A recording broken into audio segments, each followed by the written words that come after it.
Les méningites purulentes. Méningite, c'est l'infection du LCR et des méninges. C'est une urgence médicale à déclaration obligatoire. Purulente en rapport avec l'aspect du LCR lors d'une ponction lombaire va être purulent.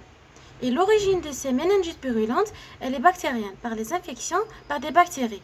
Il existe des méningites purulentes communautaires en dehors des milieux hospitaliers, et il existe des méningites purulentes hospitalières, nosocomiales. Pour les méningites purulentes communautaires, elles sont causées par les bactéries Neisseria meningitidis, le Streptococcus pneumoniae, l'Haemophilus influenzae et le Listeria monocytogène. Pour les méningites purulentes hospitaliers nosocomiales sont causées par les bactéries, les entérobactéries, le Pseudomonas et le Staphylocoque. Pour le Neisseria et le Streptococcus pneumoniae sont des cocci, ont une forme en diplocoque. Pour l'hémophilus et la listeria, sont des bacilles. L'infection des méninges par ces bactéries, elle se fait de 3 façons. Donc l'infection se fait de 3 façons. Soit directe par contiguïté, soit de façon indirecte par voie hématogène, soit par inoculation hétérogène. On commence par la voie directe par contiguïté. C'est à partir d'un foyer de voisinage. Donc infection des voisinages. Infection de l'oreille, une otite, une mastoïdite ou une ostéite. Les bactéries de là vont passer vers les méninges de façon directe. Les bactéries passent de façon directe vers les méninges responsables d'une méningite. Pour la voie hématogène, la voie indirecte, lors d'une rhinopharyngite ou une épiglottite, une pneumonie, infection des voies respiratoires basses, les bactéries de là, du pharynx ou des poumons, vont passer la circulation sanguine, c'est la bactériémie, puis du sang vont passer vers les méninges responsables d'une méningite. Donc l'infection se fait par voie hématogène, de façon indirecte. Il existe aussi l'infection des méninges par inoculation hétérogène lors des interventions neurochirurgicales, comme lors d'une pose de prothèse et lors des ponctions lombaires. Donc ces 3 voies sont responsables de l'infection des méninges par ces bactéries responsables des méningites purulentes.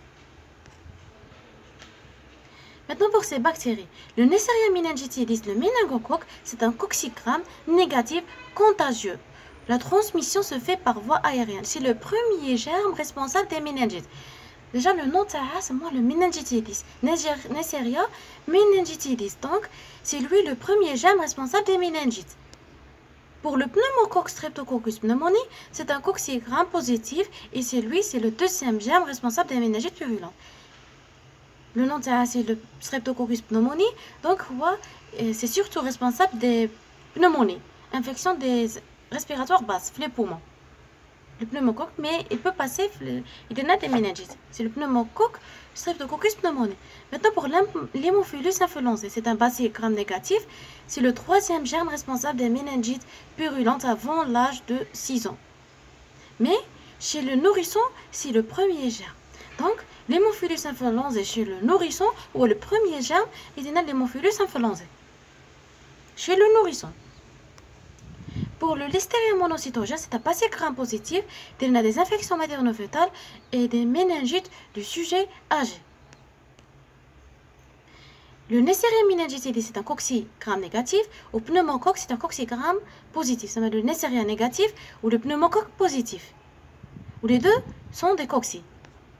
Pour l'hémophilus, c'est un bacille gram négatif, ou l'Listeria bacille gram positif. L'hémophilus négatif ou l'Listeria positif. Ou les deux ont des bacilles. Chicoxy, bacille. Maintenant, on passe pour la clinique.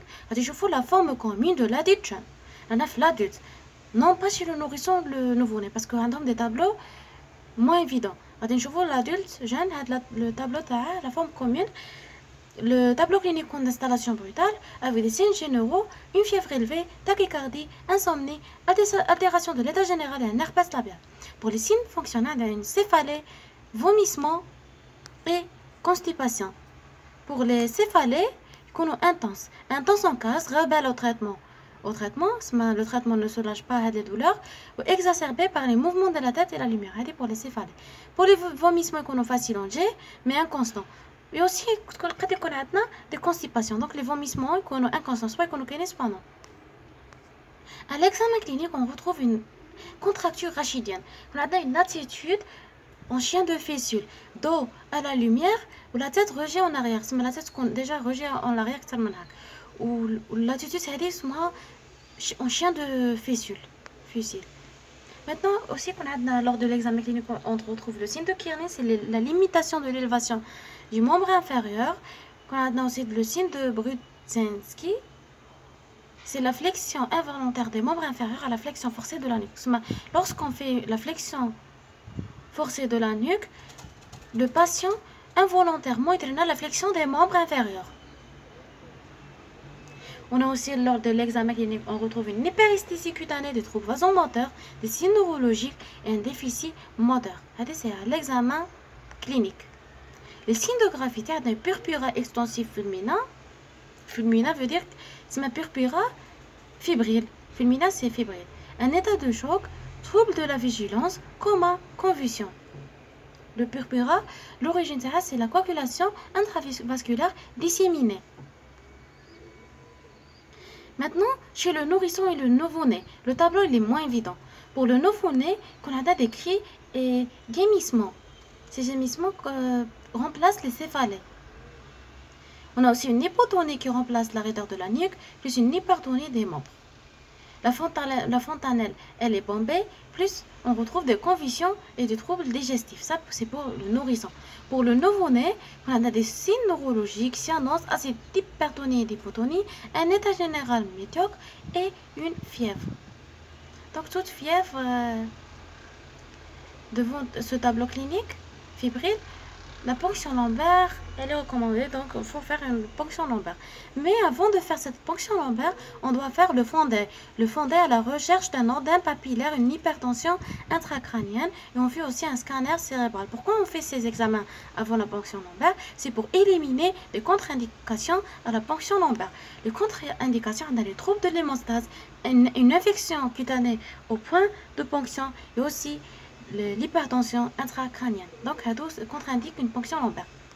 La ponction lombaire, le malade soit assis, soit en décubitus latéral plié, ou le membre inférieur en flexion forcée. On dirait une désinfection de la région visée, parce qu'on doit dire les mesures de la sepsie, où le point de la ponction, c'est entre l'espace L4, L5 ou L5, S5. L'aiguille doit être enfoncée perpendiculairement à la peau, où les prélèvements sont enveloppés dans du coton et rapidement envoyés au laboratoire. On prélève 5 tubes, un tube pour la cytologie, un tube pour la biochimie et 3 tubes pour la bactériologie. Maintenant pour l'SCR normal. L'SCR normal est aspect eau de roche. C'est ça fait. Cytologie de 0 à 4 lymphocytes. Protéines inférieures à 50 et le glucose 2 tiers supérieur à 2 tiers de la glycémie.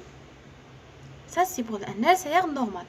Mais lors d'une méningite purulente, on a un liquide trouble et purulent.